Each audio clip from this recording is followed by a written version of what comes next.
I'm really excited about the NGP, just with it being really the next generation of handheld device and really the amount of new features that it's got on it. We've got all the traditional PlayStation buttons, we have front touch, we have back touch, we have 2 cameras, we have 3 motion sensors, we have a microphone.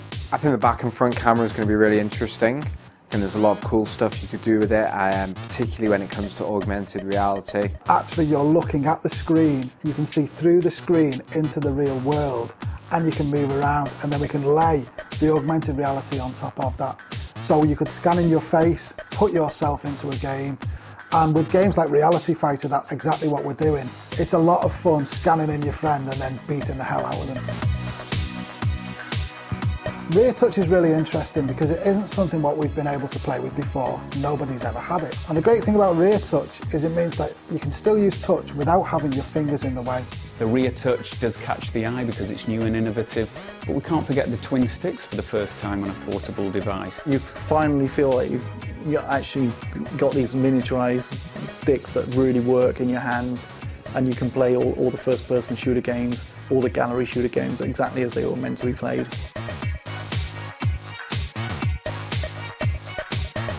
The screen on the PSP was good, it was great, but the screen on the NGP just blows it away. When you make that step up from like standard def to high def, you've kind of just got that same magic again, but on a handheld device.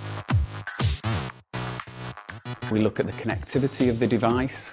I think that will help broaden the audience, make it a very relevant device for people. And when you layer on top of that some of the bespoke applications, such as Live Area, it really will make it a uniquely connected device for a large array of all gamers. I think Live Area is going to be really cool. It's a place you can go before you boot the game, and you'll be able to see what's been going on, how your friends have been scoring, if you're doing well, what's going on with the game. And you'll see posts about the games, maybe what your friends have done in the game. So it really keeps you updated about everything in the game, and it's going to be standard across all titles.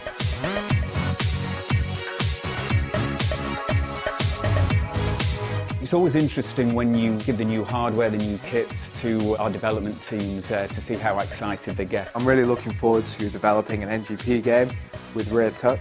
I think just using that solely, you could do some really cool stuff. I work on Little Big Planet, and having extra features is fantastic because it means then that we can make tools so people can then create games using those new features, be it rear touch, front touch, tilt, the online sides of the game. When you think about Little Big Planet, it's the creation that's perhaps one of the most exciting parts. And to have great creation, you need great creation tools. So with the new user interfaces, the creation can become so much more exciting and so much more intuitive. It will make the create feature accessible to me in ways that it just never was before. And I can actually see myself actually completing a level this time rather than starting and giving up.